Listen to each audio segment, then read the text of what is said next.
त्रेता युग के राजा सुरथ की एक सुंदर पौराणिक कथा। त्रेता युग में कुंडलपुर के राजा सुरथ बहुत परोपकारी व धार्मिक प्रवृत्ति के थे। प्रजा भी उतनी ही सत्कर्मी, धार्मिक व परोपकारी थी। यमराज ने भूलोक वासियों के पाप पुण्य का हिसाब लगाया तो देख हैरान हुए कि कुंडलपुर के निवासियों को नरक नहीं भोगना पड़ेगा, सभी स्वर्ग के अधिकारी बने हैं। यमराज को अचरज हुआ।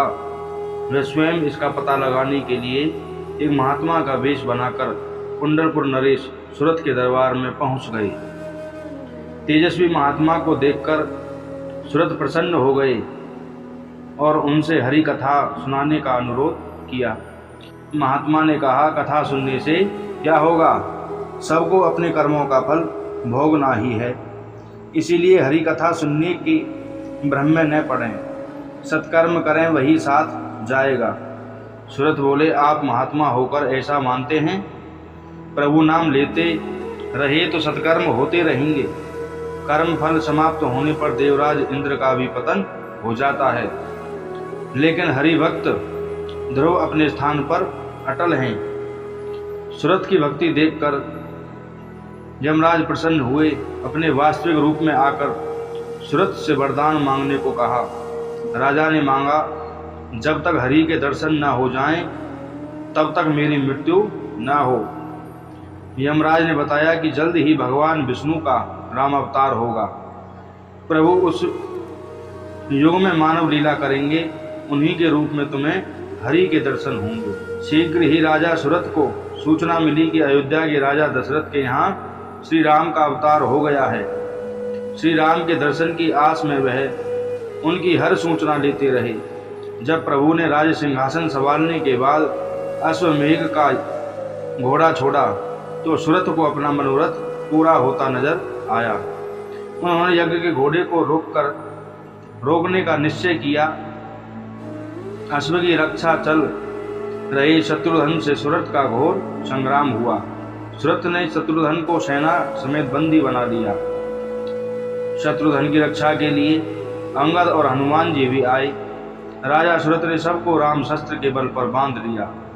सुरथ ने उनसे कहा, मैंने आप सबको राम शस्त्र से बांधा है, इसे काटने का सामर्थ्य आप में नहीं है। यदि आप मुक्ति चाहते हैं तो अपने स्वामी को युद्ध के लिए भेजें। हनुमान जी से राजा सुरथ का मर्म छिपा नहीं। उन्हें श्री राम का वरदान था, उनका हर अस्त्र उन पर प्रभावहीन रहेगा। लेकिन राम भक्त सुरथ का मनोरथ पूरा करने के लिए वे बंधे रहे। लक्ष्मण ने सुना तो तुरंत कुंडलपुर जाकर सुरथ को दंड देने को तैयार हो गए। श्री राम ने लक्ष्मण को रोका और कहा कि मेरे बिना गए विघ्न नहीं टलने वाला। प्रभु स्वयं अस्त्र शस्त्र से सुसज्जित कुंडलपुर पहुंच गए। श्री राम को देख सुरथ ने शस्त्र फेंके और प्रभु के चरणों में गिर गए। सुरथ ने कहा कि उनके दर्शन मात्र के लिए उन्होंने काल को रोक रखा है। श्री राम ने उन्हें अपने दिव्य रूप के दर्शन दिए। प्रभु ने सुरथ से वर मांगने को कहा। प्रभु दर्शन पाकर सुरथ धन्य हो गए और कहा, अब कोई और कामना नहीं है प्रभु, फिर भी यदि आप कुछ देना चाहते हैं तो सेवा का अवसर दीजिए। अश्वमेघ का यह कार्य पूरा करने में मुझे सेवा में ले लीजिए। श्री राम ने हंसकर कहा, आपने मेरे अनुज और मित्रों को बांध रखा है, मैं तो ऐसे ही बंध गया हूँ, आपकी इच्छा कैसे पूरी नहीं होगी। सुरथ प्रभु के चरणों में एक बार फिर नतमस्तक हो गए। शत्रुघ्न, हनुमान, अंगद आदि को मुक्त किया और अश्वमेघ के साथ राम सेना में शामिल होकर चलने लगे। बोलो जय श्री राम।